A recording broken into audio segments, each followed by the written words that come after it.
Hello, everyone. Good evening, good morning, good afternoon, whatever time you're listening to this. Welcome to the newest episode of Bankroll Burners, the poker podcast for people who can't stop getting it in bad. I'm Mike, And I'm Josh. and this week, as always, we are here to discuss some poker hands that we played in the past week that perhaps we could have played better. Um, Wait, is and that is that is that what we're doing this week? I thought we usually did hands that we played perfectly. Yeah, that's true, actually. I'm sorry. This is a totally new podcast concept. In the past, we've mostly just gone on air to talk about how amazing we are at poker and highlight the hands where we really just absolutely crushed our opponents. But you know what? This week we're going to show a little humility and share some embarrassing stories. Not that we have many of those, though. No, and humility is something I've often been accused of being. That's that's right, Josh. And Every time I walk down the street with you, some guy shouts, "Hey, that man over there, that man's pretty humble." exactly. So, well, great. I think why don't we hop right into it? I think we're back to sort of a normal episode this week. Hoping to keep getting more guests on, trying out new segments in the future. Let us know what you guys like. But for now, why don't we hop in? Alrighty, let's do it. What do you got for us, Josh? Where were you playing? So both my hands this week are going to come from Encore, Boston Harbor, playing in the 1-3 game. I had a pretty good week this week, a nice solid rebound, played a couple sessions, finished up almost a buy-in overall, which is definitely a nice rebound from a pretty tough session last week. Sure. And this is as a reminder for the viewers, it's a 500 cap 1-3 game, which is the smallest game available at Encore. What is the next biggest game available at Encore? So this is interesting, and something I was actually going to bring up is the next biggest game is a 2-5 game with $1,000 cap. What it's actually very interesting to me because a lot of the time recently when I've been playing at 1-3, there are one or two guys at the table who are talking to each other and who are former 2-5 players or have played both games.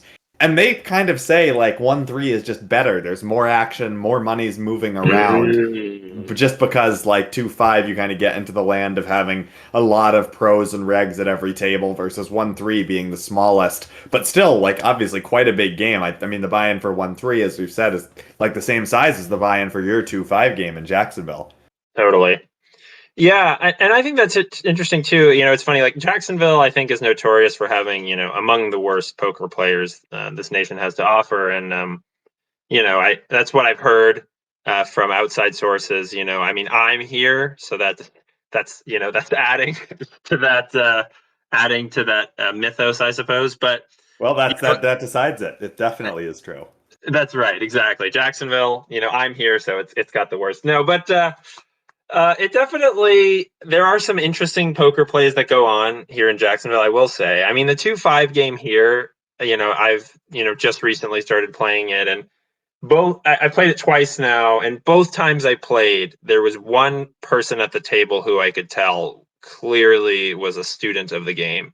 But only one, exactly one. So, most people who are playing 2-5 are similar to people playing 2-2. They're just there to have a good time, and they happen to perhaps have slightly better paying jobs that allow them to Yeah. Well, dump out more money. So, I mean, that's great. I think just here, the 2-5 regs, and even at 1-3, there are sometimes reggy players who, I would kind of say that in a disparaging way, where they're very nitty. They don't really give action. They're just there to kind of while the hours away.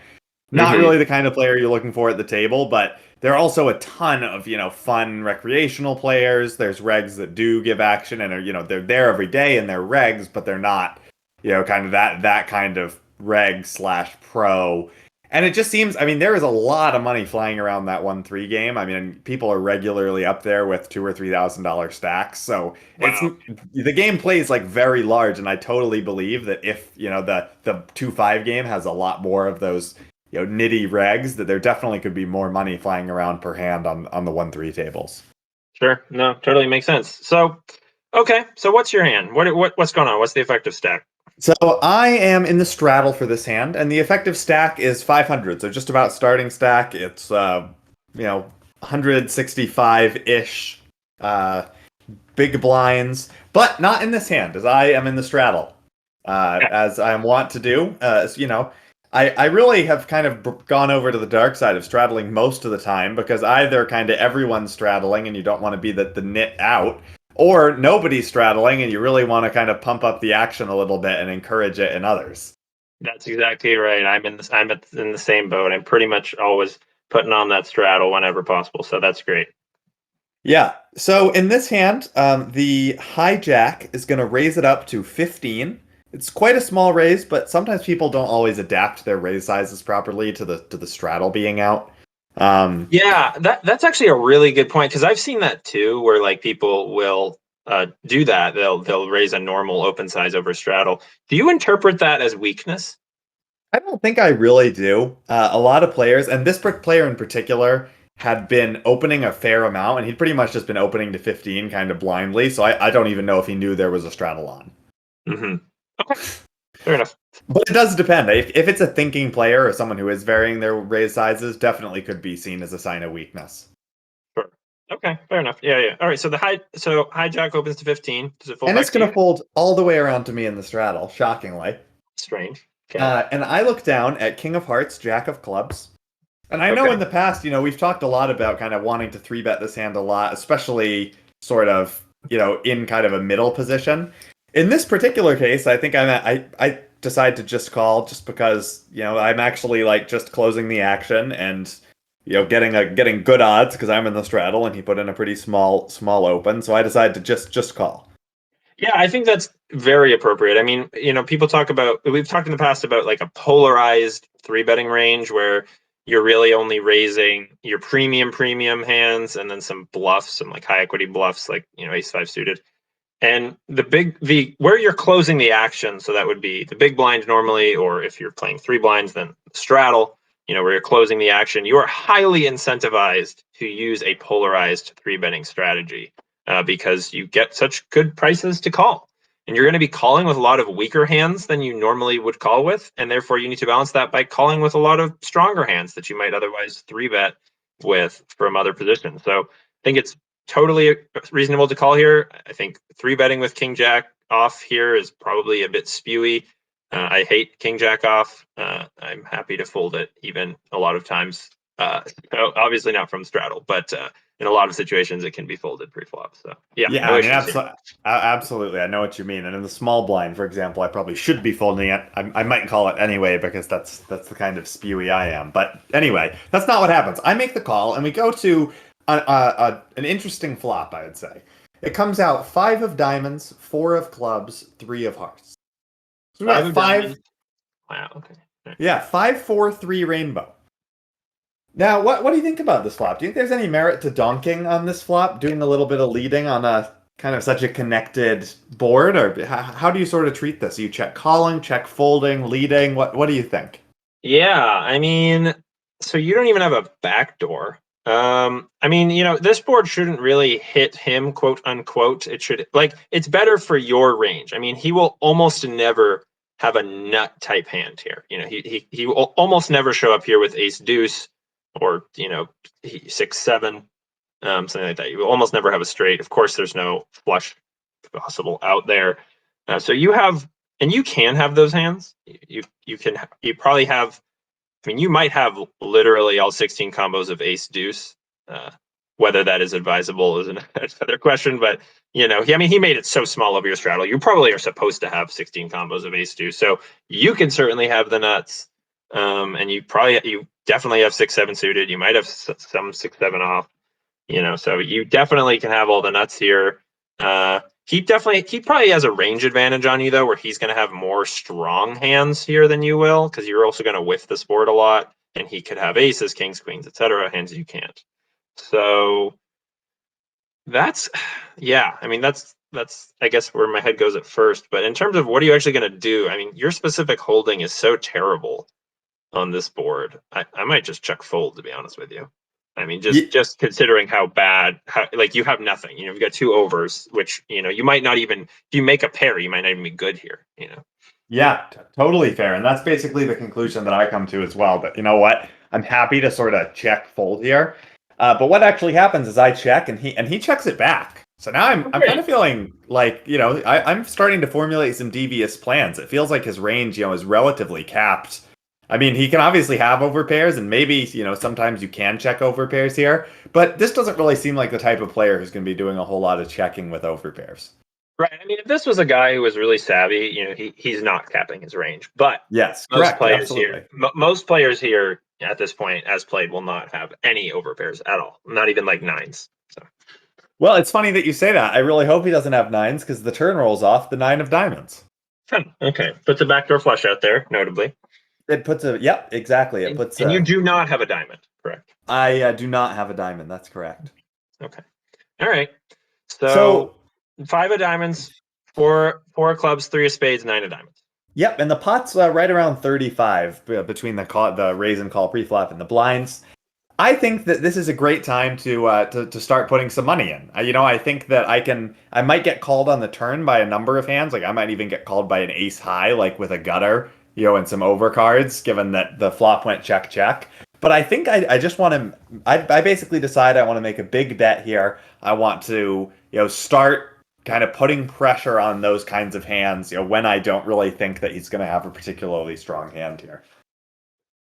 I think this is fair. Basically you're going to say I'm going to run a 2-street bluff, barring any bad rivers maybe, where you're just going to be like, I'm going to press my nut advantage, my extreme nut advantage. I'm kind of uncapped and he is capped on this particular board. I mean, you can have straights, you can have sets, you can have anything as played. So I think that's fair.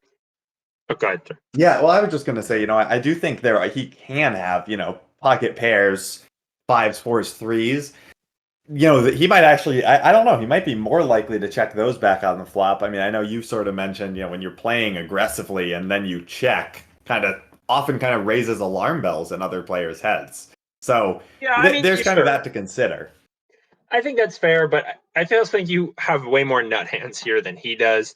So I could see pressing that advantage there. But I will say, if you're going to do this with King Jack offsuit, it sounds like you're doing this with, you probably have way too many bluffs here, is kind of what I would say. Like you probably have far too many bluffs you're doing this with if you're doing it with a no equity hand like King Jack offsuit. Yes, probably. I would be careful about doing this a lot. But against certain player types who are absolutely never going to punish you, go for it. So, yeah, well, I think this is really sort of a pure exploitative play where I'm sort of thinking where my opponent is not playing sort of the ranges correctly, where they might, as you said, I think you put it best, where against a competent player who's really considering different boards, checking back the flop would not cap your range, because you want to be doing some amount of checking with overpairs. Maybe not with aces because you have like the gut shot, but certainly with kings, queens, jacks all the way down, you may want to do a little bit of checking here for pot control. But against this player, I think you're probably right. I think this is a spot where I kind of see a lot of weakness from players where there is an opportunity to run a 2-street bluff that they just frankly feels like it's not going to get picked off all that much. I will say, Josh, that if you run this 2-street bluff and just get like snap called in the river by like pocket 7s, you're going to feel like a complete donk. Absolutely. I mean, I feel like that a lot of the time, so it wouldn't be a new feeling. Yes, that's fair. But I guess what I'm saying is like, you're going to be like, oh, this is so stupid. Why am I bluffing with these no equity hands when I could have, higher equity hands to do this with? So it's just one of those things where like your evaluation of like a hand like this. I mean, this is a problem for me when I do sort of things like this. Whenever I play in an unbalanced way, I'm always like, oh, I'm so stupid, if it doesn't work out. So definitely there's going to be a mental game component to how this hand plays out, I guess is all I'm saying. That's a good point. And, this is another thing that I know we've talked about, offline a little bit, is I feel like I kind of default in my play to being a little bit too passive and sort of ABC, and maybe you lean the other way a little bit. And so it's really a lot about and I kind of made a conscious decision going into this session that I needed to play a little bit more aggressively. I do see your point that this may just be sort of blind aggression with no equity for the sake of blind aggression, which is not, necessarily advisable. But just another sort of variable that probably was affecting my play in this scenario as well. Sure, fair enough. All right, so you put in a bet. How big did you go? I'm going big. I bet 30 into the pot of 35. Cool. Just like I would with any of my sort of nutted hands here. And he thinks about it for a little bit and then he makes the call. Awesome. All right. Well, not awesome, I suppose, but maybe not unexpected. And from your first barrel. And I will say too, when your opponent's range is extremely, extremely capped the way his is, you are allowed to overbet. So something to consider sometimes for these spots. That's true. And the way you talk about potential hands the villain can has, it's like what cards are coming, because I hope I don't get snapped off by pocket sevens, because the river will roll off an offsuit 7. All right. So 3, 4, 5, 7, 9 basically is your board. There's a missed backdoor diamond draw. And I will say for our listeners, we don't tell each other the hands before. We make a conscious effort to not do so. So I am actually just that good. He just knows that my opponent has both pocket 9s and pocket 7s simultaneously, and is getting ready to put in a big raise. That's exactly right. Okay, so what do you do on this card? So I think this is a great card to continue barreling on. The diamond draw did miss, but I think that that's not sort of the extent of my barrels. It also completes any sort of 6x, which was open ended, which you have a lot of probably. I mean, it's really funny is like if you're doing this with even if you're doing this with like every 6x in your range, because you called such a small raise out of the straddle, like you have so many 6x, it's not even funny. So like this is an awesome card, honestly. Yeah. And I kind of think about sizing, and I kind of feel like, given sort of my opponent having capped the range, I feel like going too big is almost like a mistake and might invite a call. Like if I suddenly bet like 100 into 95 here, I actually, that's sort of, I don't know that I would be, doing that with a straight when I kind of want to get value from like a one pair hand at best. So I liked for a bit of a smaller sizing, and it's not small. I bet 70 basically into 95, which is, around 3/4 pot. It's just something I was thinking about is, if I had a really strong hand here, I might not bet like pot or over just because of the types of hands I expect the villain to have here. Yeah, that's really interesting. Because you kind of polarized yourself on the turn, and then you're kind of. I kind of I think it's really important in poker hands to tell a consistent story. And like, while I hear you saying like, oh, if I had a straight, I'd want to be called by like a one pair hand. I think if you've polarized yourself, then you're kind of allowed, I suppose, to keep polarizing yourself. Like it doesn't look fishy, which is I think what you were concerned about is like, oh, am I going to get called, super light if I go huge or something? But I don't think it looks fishy when you tell the story of like, I have a big hand, and then a draw that you are liable to have comes in, and then you say, I still have, like, all right, buddy, I definitely have a big hand. I don't think there's anything suspicious about that. Yeah, that's a good point. And I mean, as I said, I didn't bet like particularly small. Like I still bet around 3/4 pot. I wasn't going to bet like 30 all of a sudden, because I think that just invites a call, because it's just too small, and he's just gonna yeah. I don't think your sizing is like terrible or something. It's just something I thought about when you mentioned. No, definitely a good point. And I think telling a consistent story is something that's sort of always important to do in poker, and something that is very hard to get sort of exactly right. Sure. Yeah. Okay. Anyway, so I take this relatively 3/4 pot sizing. I bet 70, and he doesn't think too long and folds. So I suspect he may have picked up a diamond draw on the turn. He may have some sort of just ace high that had a gut shot and didn't believe the sort of turn barrel. Could have had a number of hands. I mean, probably didn't have a pair of any kind. Maybe he like showed up with like ace 3, ace 4 or something. Sure. Yeah. Yeah, I do like, I think the awesome thing about this, this turn bet too, is like, even when you do have it, you're going to get called by so many ace-X hands because they have a gut shot. And, for our members of the audience, just so you shouldn't call the turn with a naked gut shot. You do not have the pot odds almost ever. You need like 10-1 or something nuts like that. So don't do that. But a lot of people do it. So definitely. Well, and then listeners, I hear you all clamoring. What about the implied odds? Well, implied odds, as you know, require deep stacks, but they also require you to get paid. And if you have a naked ace on 3, 4, 5 and a deuce comes, you are not getting paid the proper amount. You are not like, you're if let's say you're getting laid like 3-1 in your call, for the turn barrel. So you call and okay, great. Now, and you make your hand on the river. You now need to get paid if you needed 10-1, or maybe it's 9-1. I don't remember exactly off the top of my head. But let's say you needed 9-1 and you only got 3-1. Well, that additional, you actually need to make 6x the bet on the river, 6x of that bet. You need to, because the difference, if you needed 9 and you only had 3, you can do the math there to get your implied odds that you need is that 6 would be the number 6x the bet, or 6x the amount you had to call is what you actually have to make, and that can be pretty difficult. So, yeah, exactly. Just a little math shortcut for you there. Yeah, which we're pretty sure it's right, but you should probably double check from a more reliable source. Facts. Well, anyway, so that's sort of my hand, just a nice little bluff, where kind of exploitative bluff. So why don't you hop into your first one? Yeah, no, I like that hand. That's a good one. It's definitely a good noticing your opponent's weakness and range differentials, taking advantage of it. So, all right. Well, I've got a hand from a 2-5. I did, like I mentioned earlier, take another try at 2-5, and this one did not go well. I ended the session stackless, but that's how it goes. But that's okay. Got some pretty interesting hands out of it, and this first hand, I want to say is, I'm embarrassed by this hand. I really think that I played it so badly.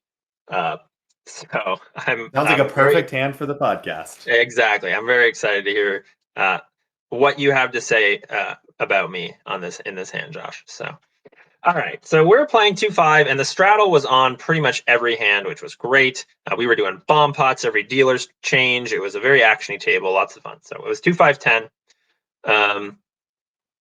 and I am in the cutoff, and with the main villain in this hand, we are going to be $670 effective. So that's, with the straddle, that's like, what is that, 60 big blinds, something like that, or 67 big blinds rather. So all good. And so this is a good game. I mean, this is again something to I think we both try and look for in a game, or chatty tables, friendly tables, bomb pots, straddles, a lot of action. Just sounds like a good game for shot taking. Although, when the straddle's on and you're already sort of shot taking or stretching your bankroll to 2-5, it can be a little daunting to double stakes again. Oh yeah, absolutely. But you know what? It's worth it. It's great for the game. It gets people loosey goosey and doing silly stuff. So happy to do it. And it was this was a good table. I mean, yeah, it was a good time. So, and I would happily have the same table mix again. But in this hand, Under the Gun +1, who is the first to act, of course, because Under the Gun is straddling. This player is really bad. He's been running pure, but he is really bad. So something to note. And oh no, I'm sorry. That's not actually true. I'm thinking of a different player. So I'll get to that guy later. So the spoiler alert for the next hand. This hand, the Under the Gun +1 player is slightly less bad, but anyway, he limps. Okay, so we got a player who limps. And then I'm in the cutoff in this hand. And so what's UTG +1 like? I mean, is he sort of then sort of a normal kind of live stakes, low stakes, reg, limpy, loose passive? He's not the main villain in this hand, but yes, there's not not much on him. So, and so he limps, and it folds to me in the cutoff, so I make it 40 with Queen of Diamonds, Jack of Hearts. Okay, you can't go wrong with Broadway cards. Obviously, one slight issue that I've run into with specifically Queen Jack is unfortunately sometimes you kind of give yourself reverse implied odds where like you actually will get called by like better queens and better jacks, even though those hands should not be limp calling. Yeah, that's true. That's definitely true. I think that's a fair point. I think I can maybe limp behind with this hand sometimes, or even just fold it. But I also think it's not the end. It's not the worst hand in the world to raise. Kind of Absolutely not. I yeah, like putting in money. yeah. So I make it 40, and then it falls to the big blind, who only has $100, and she goes ahead and rips it in. I don't read much into this. When players get this short, they'll rip it in with like whatever. I Ham didn't really think. sandwich. Yeah, exactly. So, this player rips it in for 100, and the straddle calls, which I thought was interesting. And then the limper folds, so it's back on me. So what are you doing Okay. here? So the straddle, I'm 670 effective with the straddle. What are you doing here? I mean, I think we just kind of have to call. I think shoving doesn't make a ton of sense because it's sort of a similar situation like we talked about last week, where it's, even if we can't bluff the big blind, if we shove, we're still, heads up with the big blind's range with no opportunity to put money in. And obviously the shove, doesn't necessarily indicate a ton of strength, but it, is likely ahead of you at the moment. It's Yes, that something is true. like. If you like just an ace high hand, any ace is ahead of Exactly. it, so. Exactly. So I think I'm okay calling here. I mean, you're getting a pretty good odds. Your hand can still make top pair, and when you're relatively short, like that's still a solid hand. You have a lot of opportunities later, and you're in position. Sure. I mean, here's the thing. I hate dry side pots. Is there any consideration to folding here? I mean, I guess like you are probably behind. If you think that you're probably behind the big blind, and then the straddle, I mean, that cold call, feels a lot like it could. I know we like to talk about cold calls often reflecting sort of pocket pairs, which means you're likely flipping with that person. So, I mean, I think you can fold, but I think that given the price, I do think you're going to be good a decent amount of the time when you hit top pair in this situation, given that the sort of the big blind can have a lot of different hands that are like random ace highs or king highs, Sure. and the straddle can have a lot of pocket pairs. I kind of like calling here. Okay, I think that's fair, and I will say Straddle is reasonably competent player. Not like it's like not not a GTO wizard, but a decent player. Someone who knows what's going on. But yeah, I think I'm just supposed to call here, and that is what happens. Can you remind me the suits of your hands?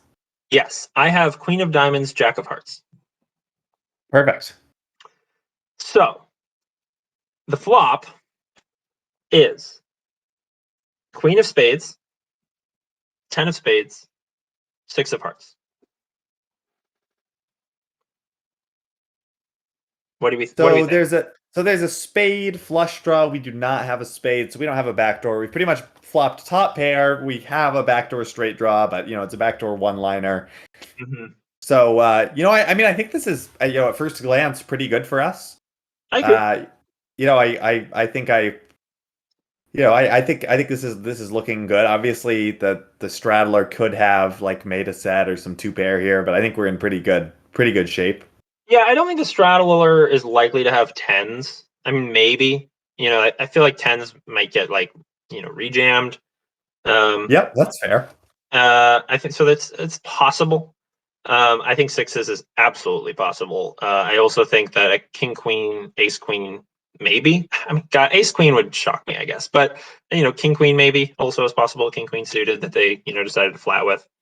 So I could be behind here, but I think I'm ahead most of the time. And I think I also probably have the big blind beat for whatever it's worth. So it checks to me, and I go ahead and bet 1/3 pot. I bet $100. I mean, I like that a lot. I think, kind of going for thin value here and into the side pot makes a lot of sense. You can still get called by people with worse hands. I mean, Queen 9 is certainly a hand that's in the straddle's range, probably Queen 9 suited. I mean, I've seen people love Queen 9 suited in Boston for some reason. I don't know if you have the same experience, but I do like going for special, some thin buddy. value here. People say it's my two pair hand. Oh my god, I can imagine it in a Boston accent. Well, yeah, I think Queen Nine suited is absolutely an atrocious call out of the straddle versus a three bet shove. But whatever, you're right. People can have it. Um, and I do think that I can get called by the small pocket pairs that are populating the straddles range, and also um, spade draws, of course. Yep. So, and also King Jack, although I am blocking that. And he does call after a little bit of a think. And Okay. So I it's will say, go like, ahead. I don't think that my hand is a three street hand by any stretch of the imagination. In this moment, I'm thinking like maybe I can get a second street somewhere in here, but there's no way in hell I'm going for three streets with this hand. And it's worth noting, I think at this point, given the information, that the pot is actually a little bit bigger than our stacks, right? The pot's now up to 515 and we've got like 470 left. That's correct. So, three streets may not even really be an option. So just something to consider as, we Sure. think about sizing on future streets. Well, I don't even really super want to get stacks in with this hand. It's possible that I'm going to Yeah. be checking a lot of turns and then, maybe going for thin value on the river, depending on how things shake out. So I totally agree. I'm more thinking, if we do size a future bet, just important to consider, that we have to leave ourselves enough behind to, give folding a strong consideration. sure, if you mean versus a jam, yeah. Exactly. So the turn is the ace of clubs. So that's an overcard. He checks. What do we do here? I mean, I like checking back a lot here. Yeah. I think, as you pointed out, King Jack is in his range. I mean, as you've also noted, we are blocking it, but he also, that there could be some ace highs in his range, right? Like Ace Jack is possibly one that he, put into his calling range for whatever reason. Maybe Ace Jack suited. I think Ace Jack suited is actually a fairly likely call out of the straddle. I think I might even play Ace Jack suited as a call in that specific configuration. So maybe I'd have to think about that a little more. But I think that's a very possible hand for him to have. Of course, we're blocking it a little bit, but it's in his range. So. Yeah, and I also don't, it's also a fairly loose defend on the flop, I would say, into a dry side pot. But it certainly is possible. I've seen worse. Yeah, absolutely. I mean, if Ace Jack suited with a backdoor, if the Ace Jack of Hearts, this could be. Anyway, I really like checking here. Yeah, I have the Jack of Hearts, so we can't have Ace Jack Hearts. But yes, I check back. So check. And the river now is the Ace of Hearts.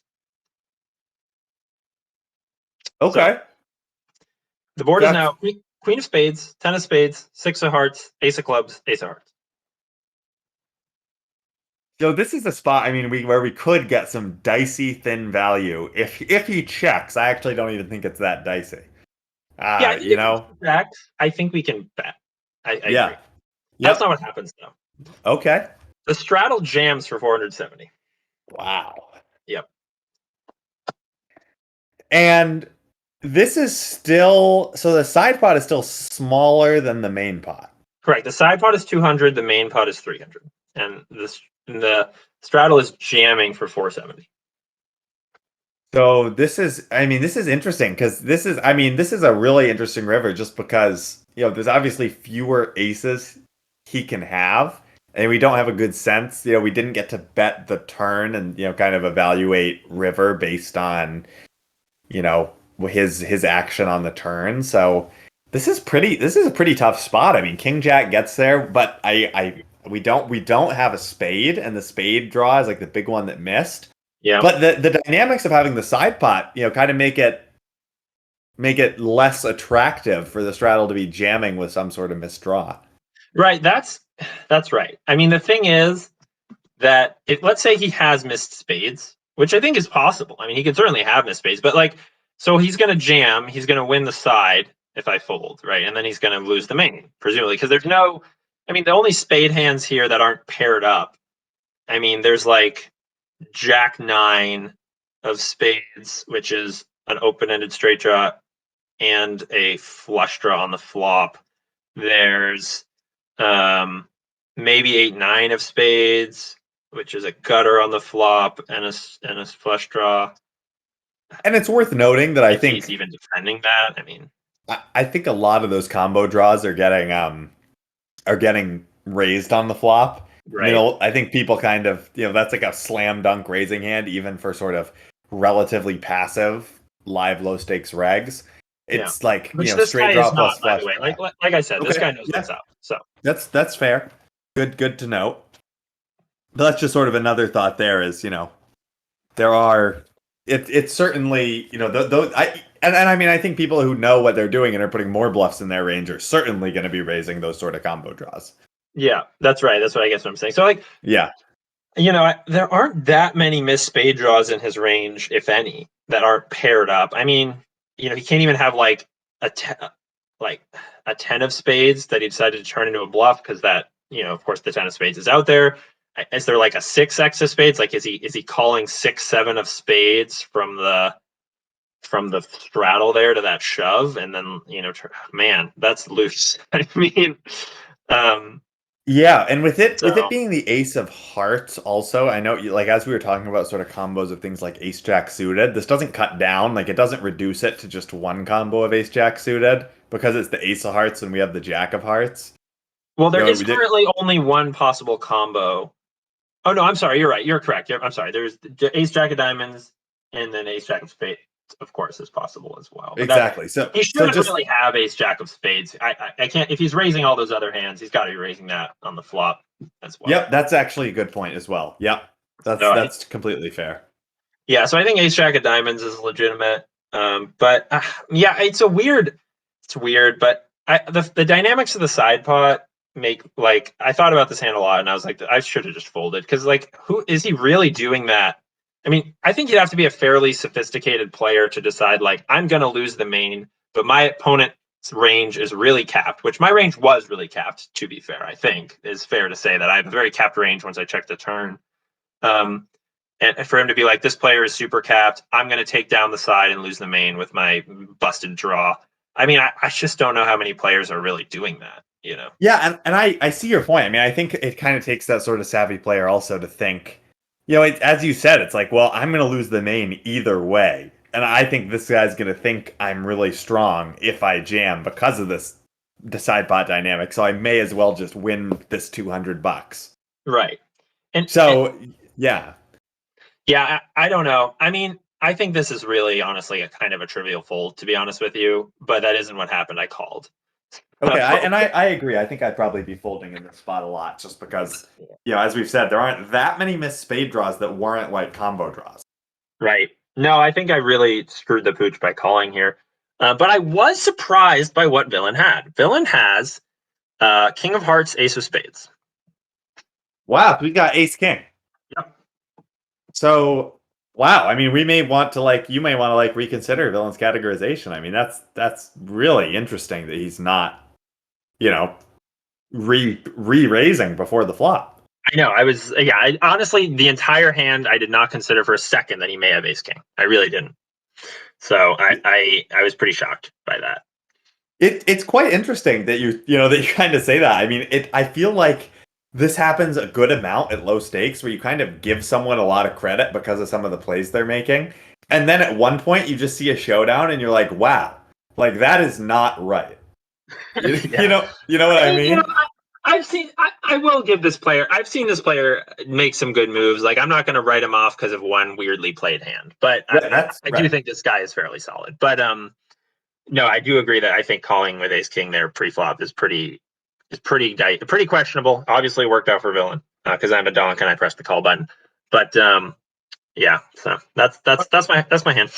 But really interesting hand. No, I mean, I think that sort of without giving it sort of a deeper analysis, we can kind of do the basic, it's less likely he has an ace, spade draw missed, press call. But then when you sort of take a step back and say, well, what were the spade draws that he's cold calling a 3-bet with? Even just doing that and saying, well, pretty much all of those should be combo draws. Right. And he's probably raising those on the flop a lot of the time. Let's just get out. Or they contain an ace, let's get out.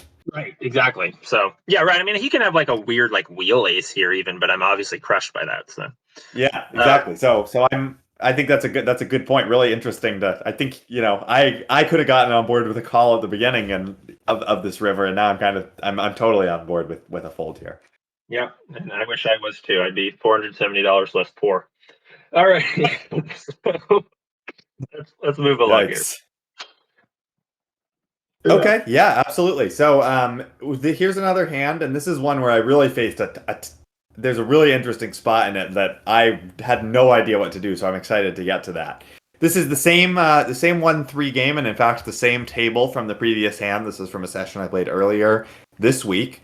And under the gun, +1, who is another player who's definitely been opening, more than his fair share, doing having quite a bit of aggression, is going to open this to 16 with effective stacks around 500. So again, this is actually one of my first hands at the table. But people had told me that this guy's aggressive. I'd seen him around a little bit before, and he's gonna put in a raise here to 16. There's no straddle on, so right over the 3. Okay. So but that's not that unusual. That's kind of a normal raise size, right? Yeah, absolutely. People go anywhere between like 12 and 20. I would think is normal. All right. So, and what happens? So he's under the gun, and it's folding all the way around to me on the cutoff with ace-10 of diamonds. Cool. And given that I kind of know this guy's relatively aggressive, I decided to try and get a heads up with him and put in a 3-bet.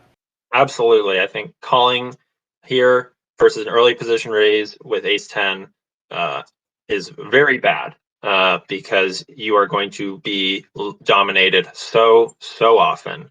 And it's going to be really hard to play post, and you might end up getting taken for 3 streets by a better ace. So I really think a 3-bet here is absolutely mandatory. So good on Okay. you. What do you make? What sizing? So I go relatively small. I mean, I go 45. It's just a titch below 3x. Sure, I am in position. Don't have that many players it needs to get through also. All right. But it doesn't get through them as the big blind thinks about it for a little bit and cold calls. Hooray! And then, of course, the under the gun player, as you might imagine, makes the call very quickly after that. So we're going with a pot of about 135. We got ace of diamonds, 10 of diamonds. And I would say, I probably would call this sometime. So I hear you say you're very against it. And I'm like, well, I should, take a deep look at my play. Because, I see suited ace and I think I can probably call this. And, it can make nutted hands. But I see your point as well, that a lot of the time you'll flop an ace and just get crushed. Right. I mean, this is actually a really interesting point, because I think you are allowed to call, with a wheel ace, perhaps. You got ace-4 suited, ace-3 suited. I think it's probably okay to call, because you can probably get away from an ace. If you pair up, you could probably get away from getting taken to extreme value town by a bigger ace. But right. With ace-10, you're going to be like, well, man, I don't know. And you might end up clicking that call button when you really shouldn't. So. Well, you certainly know a lot about that. Yeah, I sure do. But so do I. Anyway, the flop, now that I've gotten a little dig in, the flop with 135 in the pot is going to come queen of clubs. I'm crying. Queen of clubs, 10 of clubs, 5 of diamonds. So we flop middle pair with a backdoor flush draw. Okay. The big blind checks, and the under the gun player checks. And this is a spot where I feel like the real only play for me to do here is check back. I think this flop, I don't have a queen. There's a ton of queens in definitely the under the gun player's range, probably not the big blind range so much. I have showdown value. I've also got the potential to improve to a nutted hand over the next couple streets, so I'm pretty happy to sort of play a little pot control with middle pair and look for some improvement. Interesting. Yeah, I think that's fair. I might consider range betting this board. Simply, I mean, if this was heads up, I think you have to bet here. But I agree. Certainly, multi-way, does change the consideration. I will say, yeah, I don't know. I it's interesting because I think your hand may have enough equity that if you get raised, you can possibly. I mean, do you have the depth to call if you get raised? Maybe not. So yeah, thinking about it, if you get check raised here, I don't know that you have the depth to call with your backdoor. I agree. So Yeah. I think you have to check here because you really don't want to get blown off your equity. So yeah, I'm on board. I like to check.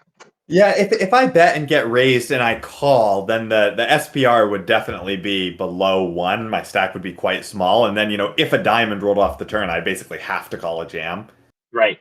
which Yeah. is not a position that I particularly want to be put in. Yeah. And I think Absolutely. that I have 450 in my stack. The pot's like 135. I think there are opportunities to get the stack in if we do sort of improve to a disguised, nut hand or much stronger hand than we have. Sure. Absolutely. So it looks like the pot's going to stay about 135, and you're going to go to a turn. Exactly. Yep. And the turn Okay. is going to come a pretty good one. It's the 6 of diamonds. So the Mm. board has Queen of clubs, 10 of clubs, 5 of diamonds, 6 of diamonds. We've got ace 10 of diamonds. So we've now got second pair and the nut flush draw. Great. So here's where it gets interesting. The big blind is going to lead out for 45, about a third pot. The big blind is an older gentleman. I wouldn't say he's been playing OMC. He's not been playing Super Nitty. He's been playing and I've seen him before as well. He's kind of another sort of ABC reg, I would say. He's just going to make a small bet here. I wouldn't read into the bet into the size of the pot as meaning too much about the strength of his hand. Okay. He probably has a queen. Yep. The under the gun player now puts in a raise to 120. Ooh. And this is where I feel like I just had really no idea what to do here. Yeah. That's tough. So, let's talk through the three options. I mean, I felt like folding was kind of out of the question at this. I mean, here, with a pair and a flush draw, there are like so many cards that improve me. Yeah. I guess I don't know that they're clean. I don't really think you have it. I think they are clean. I mean, for like the a 10. most part. Like a 10 or an ace are the Oh, ones that sure. I'm I don't thinking know are that not. an ace or a 10. So a 10 should give you the best hand. When would it not? If someone, I don't think anyone has a set here, I guess. Yeah, I think under the gun could. You think he would Could. check a set Well, to he you? checked us out on the Oh, I'm flop. sorry. Yeah, You're right. You're the pre-flop aggressor. Yeah. Okay. So he can have a exactly. set. Yeah. I'm sorry. So yeah, I guess that's true. So you are missing. Your outs aren't that clean necessarily, but you make the nuts. You are going to get paid very likely if you make your hand. So the implied odds are there. Although I think you're getting direct odds to call here, right? You need to Yeah, call the one. one awkward. Well, maybe not quite direct odds, but This was exactly. Thank you for mirroring my inner monologue very well. It's like you're in my head. I was thinking, can I just call here? I feel like I'm getting the right odds. I feel like, I have plenty behind if I make a flush or like make trips, and then, that's like good for me. But also there's this big blind behind, and like, he could have something strong also. Like if he also calls, it's gonna be such a weird spot. Or if he like rejams, that's gonna be like fold. You fold. yes, that's true. You just that's fine. You can get away from that. I'm not. I guess like if big blind rejams, like I think it's kind of a trivial fold at that point because he's got a set. Yeah. So I'm just making. I don't know if I will have the odds to fold if he rejams. If like I might be getting the direct odds for the flush almost at that point. You need to be getting, I think, 4 Probably to not 1. quite. I don't Yeah, think so it's I more than won't. 4 to 1 if you rejam. So. Yeah, you're right. So the stack sizes are deep enough where if the big blind rejammed, I could still find a fold. So Yeah, I think you can call. I think jamming here is interesting. Like, what are the you have to think what are the hands that you would jam here that I guess are value. Like, what are you jamming here for value that you checked on the flop? right. Because the turn here. So remind us the run out. It's queen 10 of clubs, 5 6 of diamonds. And to your point, like I totally agree. It just didn't feel like I had any value jams here because like I'm going to be betting over pairs because it's not a particularly scary board. And even, we talk sometimes about things like slow playing top set. When it's multi-way, I don't even think, I wouldn't want to do that. I'd want to start building the pot right away, I think, with top set multi-way with a flush draw. Yeah, and I honestly like if you let's say you were, you had queen and you check top set, like and you're looking to jam that here for value, like you literally need like two bluff combos, three bluff combos to balance that. And I don't think ace 10 of diamonds is going to be one of them. I think you want to have you want to have a hand with, some kind of blocking properties, like, ace six. Well, no, you can't have ace six of diamonds, but um so I mean, I guess ace 10 does block pocket tens. So that's fair. I mean, this might be one of those hands that you're like one of your narrow bluffs, but God, I don't know. I think it's pretty dicey. I don't really like jamming here. I mean, I hate calling too, obviously, but I kind of think you have to call. Yeah, that's exactly what I was thinking. I was like, this is so like, and if there's any way, like, is under the gun just be doing this with like a club draw and my pair is good? Like, Sure. possibly, But I he mean, could your have pair's like a not. combo draw. Oh, you're like so big blind. Your pair's not good against big blind though. Very likely. Yes, that's true. That's a good, yeah. Big blind, I think, probably does have some sort of, queen or like pocket jacks or something, which I think he totally could have. This is definitely the type of player who's cold, and no, I don't think there's anything necessarily wrong if you are cold calling from the big blind. Pocket, those sort of pocket pairs are not the worst things to do it with. Sure. I mean, but here's the problem, Josh. Thinking about this a little more. Let's say you call and the big blind completes. Okay. Okay. And then the river bricks. It's like a I don't know, a deuce of spades. Spades. Yep. Yeah. And then it checks to you. What are you doing? Well, I think I'd probably just have to check back. Right. You're just gonna give up. I think I just kind of multi-way. I think after the turn action that I kind of have to give up. Yeah. So if you call and if it goes call, then you're calling 120. Let's think about this. The pot is 135 plus his 45 plus so that's 180 plus the 120, so it's 300. You have to call 120, so you're getting slightly worse than 3-1 direct odds. So you only need like 1.5 to 1 implied odds here, which means that you would need to be able to bet like 160, 170, 180 on the river and get called in at least one spot if you make your flush. Which I think I probably can. Yeah, I agree. So, yeah, I think you can just make a raw implied odds call here with the plan of folding a lot of like folding or waving the white flag whenever you miss.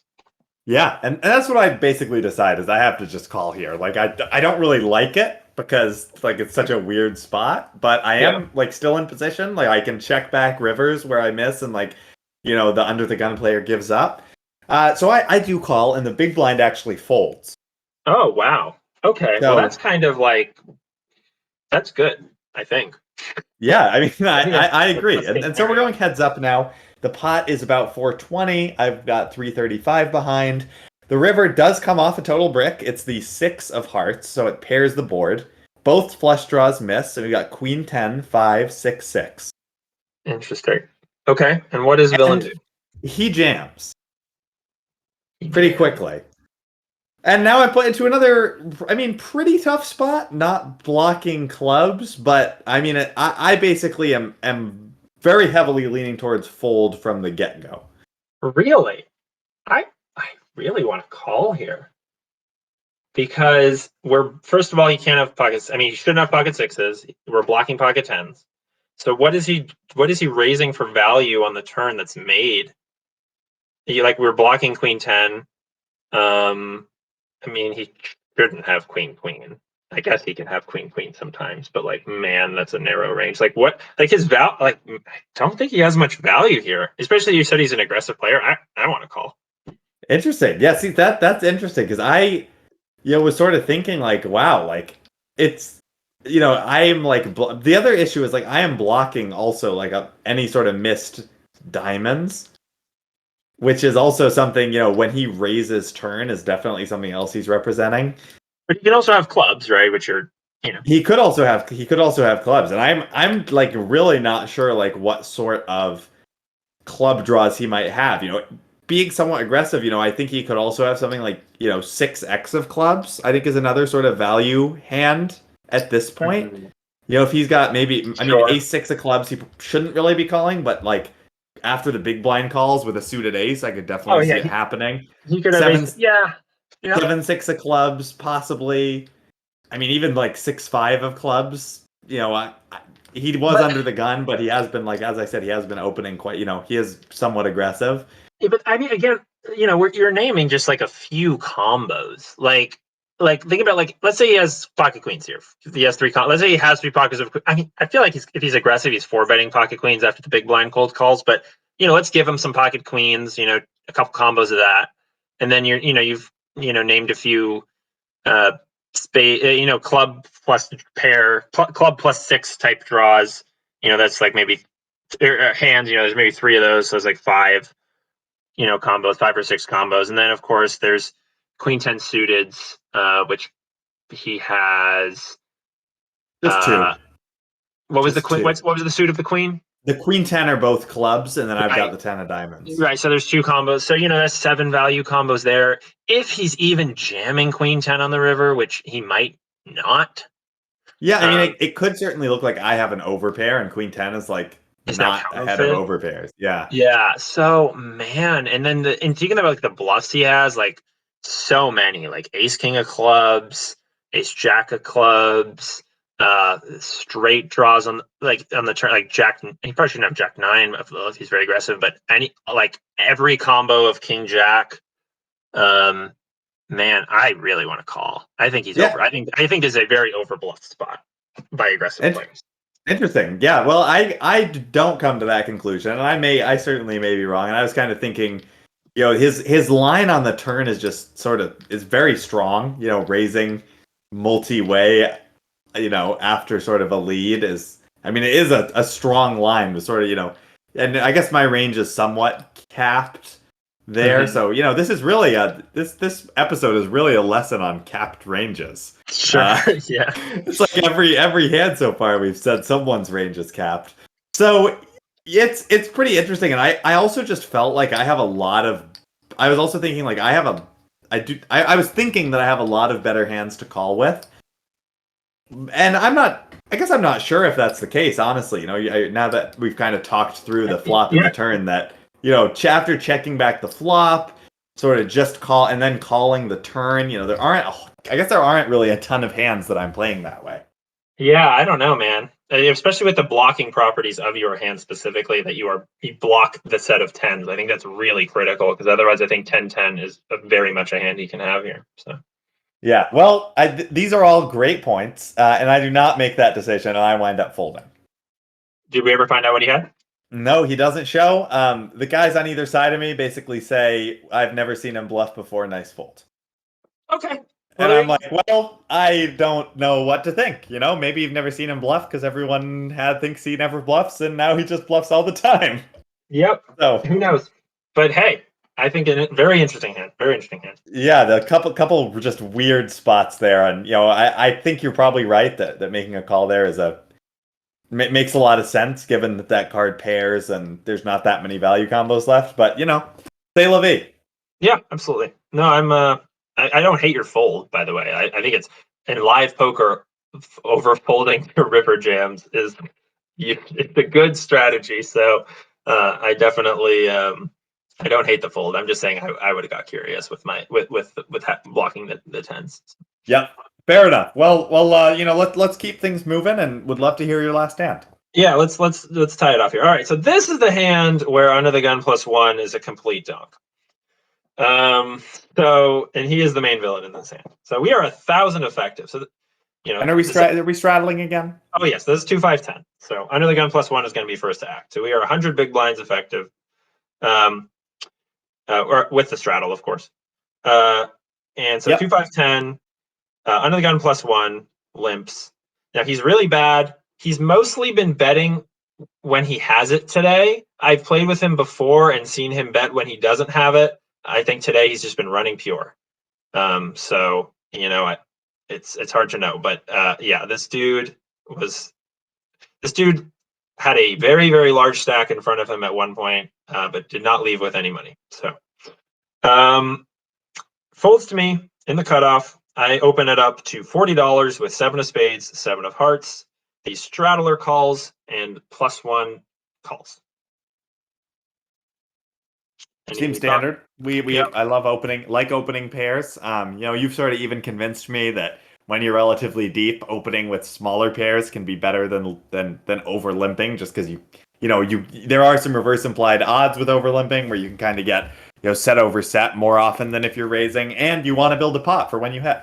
So 7's certainly above that threshold, I would say. Yeah, absolutely. I think limping with 7s here is pretty bad. I think this needs to be a raise. So I do raise it.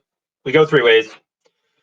And the flop is 9 of clubs, 8 of clubs, 5 of clubs.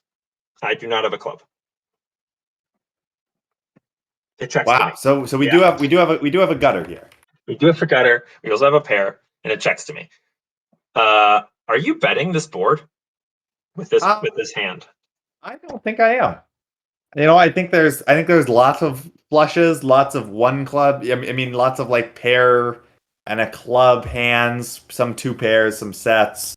I think I'm pretty happy to check. I mean, we do have some ways to improve, but the other thing is like, I mean, this is like a pretty dicey spot, for like even for bluffing. Like, this is sort of one of this almost is also a pretty low equity bluff if we go. I mean, if we hit a set, if there's like a one-liner and still, there's one clean out to hit a set, and then like a 6, is not really giving us great implied odds because there's a one-liner and a flush on the board.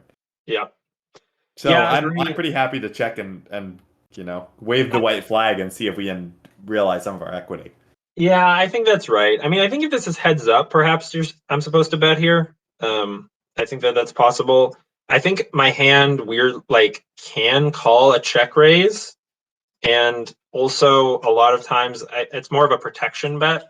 And I'm talking about a heads up scenario. I think multi-way calling a check raise here is suicide, but I'd also, maybe heads up, I might be kind of structured so I'm betting more hands. When we have a pair that's under sort of the board, I might want to bet more 7s like with a club. Sure, that's fair too. And check back 7s without a club. Yeah, that's fair too. You have a straight flush draw there, of course. So. Yeah, versus just kind of quick point. I feel like I've studied a little bit where if you had an overpair, and I think especially aces, you actually want to be. I think you want to bet more. Like, you can bet a lot when you don't have a club because you can call more check raises because you like unblock the main bluff on this board, which is like ace of clubs plus something else. So that's whereas if you had aces with the ace of clubs, you like aren't really scared of anything and you can kind of check back more. So kind of a weird thing where it's a little bit flip-flopped. But anyway, I'm happy to check here a lot of the time with 7-7 no club. Yeah, I think I just have to check. I mean, I'm tempted to try to clear out some equity, but I don't know. Seems dicey to me. So I check, and the turn gives us the straight. The turn is the 6 of hearts. Okay, well, I mean, as far as outs go, that's about the cleanest one. Yeah, absolutely. Under the gun, +1 now. It checks to him, and he bet $75 into this pot of 120. So what do you think we should do here?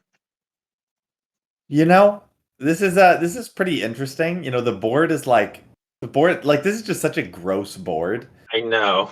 And I'm just trying to one thing I'm thinking about. I mean, if you're thinking, I mean, I'm obviously not folding, right? We made a straight. We're at least calling. Let's get that out of the way.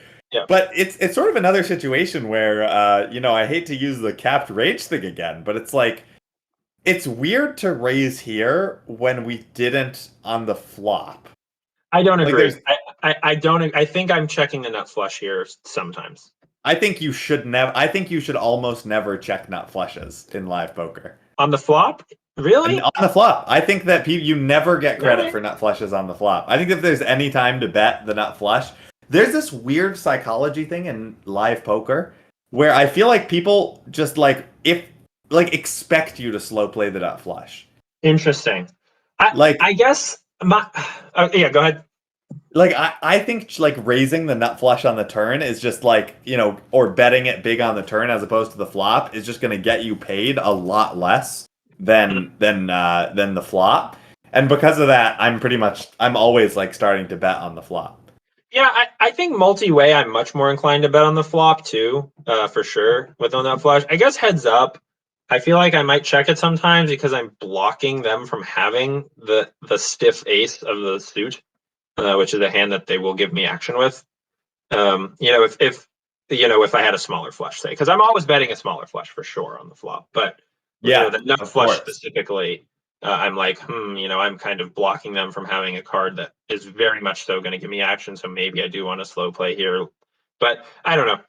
Okay, well, in this case, so if you think that you're gonna be checking back the nut flush sometimes multi-way, kind of letting your opponents catch up, and you're raising the nut flush for value, then I don't then I kind of I'm sort of flip-flopped my reasoning a little bit, which is not really good for consistency, but that makes me want to raise here actually less because we have plenty of combos that like value combos that we're raising with on the turn.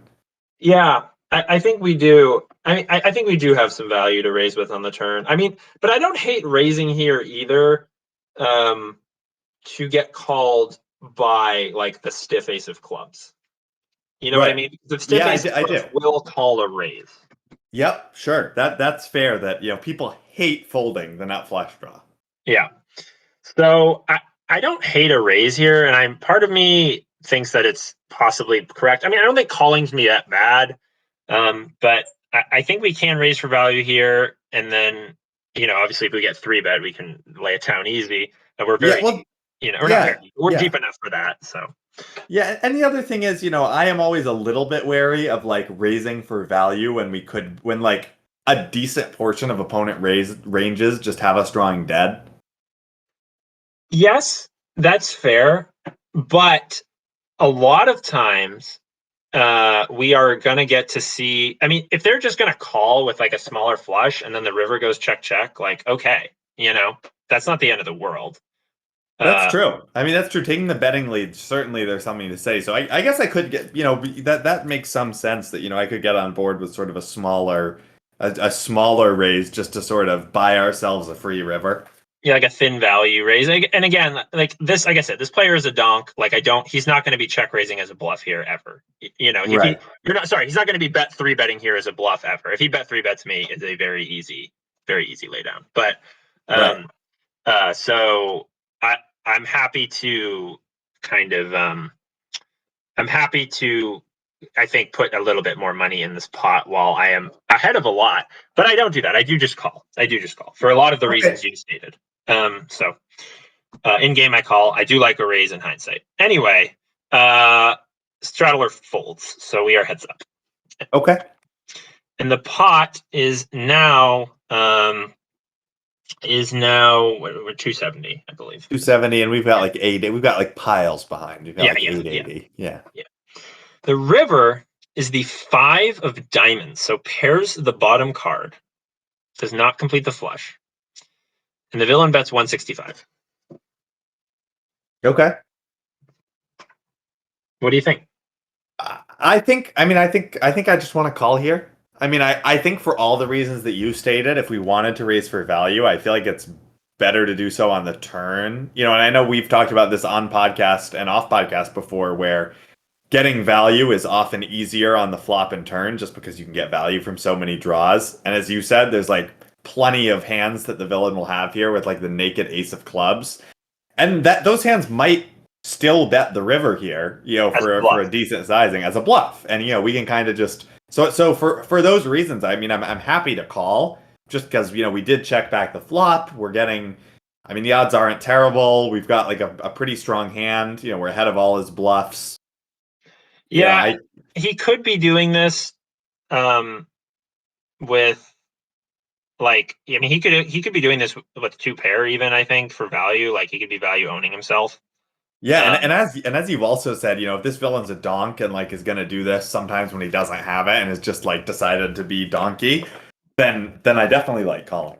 yeah, I mean I was considering folding in real time because I was just like man, this guy's been running so pure, and I've only seen him bet big when he has it. Even though on other days I've seen him bet big when he doesn't have it. Just today he's been running so pure, and like maybe he's just like feeling it and he's betting, and I'm about to be shown the goods. But um, anyway, I think folding here is just kind of I think it's too nitty. So I did call, and Okay. I call. I was like, all right, I call. I have a straight, and I show smash pocket sevens, and he looks at his hand and he goes, ah, you do have a straight, and then he shows the dealer his hand. He goes, look at that, and then he lays down 6-5 offsuit for a rivered boat. Wow. Yep. Wow. Well, I mean, he did bet. He did bet the turn, and I guess that's a spot. It's kind of interesting. Do you think that this player is calling a turn raise with 6-5, bottom two pair? Honestly, Josh, I have no idea. Because this is an interesting spot where raising the turn definitely can get value from worse hands, and then it gets value from the ace of clubs. But there are hands like, I guess sets are probably going to call a raise a lot of the time. But, two pair, I mean, I guess there aren't that many two pair combos. So I still kind of I kind of am on board now with you raising the turn. But it's a really interesting hand that, that's a hand I did not expect him to have. Nope, didn't even consider that he might have 6-5, and I didn't appreciate the slow roll. But that's how it goes sometimes. And he's a good dude, and it was it was fun to play with. But definitely was sad to get slow rolled by 6-5 off. Wow, yeah. No, I think that's a fine call. I think for all the reasons you stated, I think I can totally get on board. With a raise on the turn. I would say this sort of villain might donk the river anyway when the board pairs. Sure. Yeah. And that might actually put us in a really tough spot. If we raise the turn and then he donks river on a board pairing card, that's kind of hard to get away from because it's such a nut changing. I think we gotta fold. Yeah, it's just such a weird. It would be such a weird scenario. Yeah, I'm not saying I would fold. I might call anyway because I would get curious. But I think I think given the play pattern of check call donk river, is usually pretty nutted. Yeah. So, oh my god. Yeah, Wow. but anyway, that was a memorable and really an interesting hand. I was pretty flummoxed on pretty much all three streets. So. Yeah, well, I think that's a cool. I think sort of this hand and the last one of mine. I think these are hands that are just so helpful to talk through, and a big reason why we do this podcast is because when I was talking about that ace-10 hand, everything you said, I was like, wow, that makes complete sense. I should have thought about all that, and it hopefully will help me get better, which we'll see. Well, and likewise to your point, I think what you're saying. I mean, I definitely I think you're right about the slow playing the nut flush. I think you are right that players are going to think you're slow playing when you raise turn much more often, and then overfold versus they just won't give you credit on the flop. I think that's totally right. So I will not be checking back nut flushes from now on. I don't think. I mean, maybe not ever, but. Have you ever done the following where you bet, let's say the flop comes out monotone and you flop top or something like that, and you bet, and someone kind of calls you down with a weak flush for two streets, and then river goes check. They show a flush, you say you're good, and they go, yeah, I knew you didn't have the nut flush when you bet so big on the flop, or something weird like that. Yep. So I've had that happen many times. Yeah, I've definitely had situations like that where it's just yeah, I don't know. People read into things in fascinating ways, and sometimes at the end of the day, I'll reflect on a strange comment that was made at a poker table, and I'll be like, you know what? It kind of makes sense. I could see it. It's kind of right. So hey, give them a bit of credit. If it's a play pattern they've observed a lot, fair enough. So. Yeah. Well, cool. I think that's a great hand. I think we learned a lot about capping ranges and aggression and the lack thereof, and all the good things that go into a poker hand, and that we have much to learn. Absolutely, yeah. I played like a donkey this week, and I'm hoping to redeem myself next week. But I think that just about wraps it up. Thanks so much for your time, as always, my dear friend. Yeah, wonderful as usual. And thank you to our listeners for sitting through this punt fest with us. We very much appreciate you, especially if you've liked, commented, and subscribed. Those things are you're really going to earn a special place in our hearts if you do those things. So we don't play favorites, but we do love you more if you like, comment, and subscribe. That's exactly correct. Thank you, Josh. All right, everybody. Have a good night.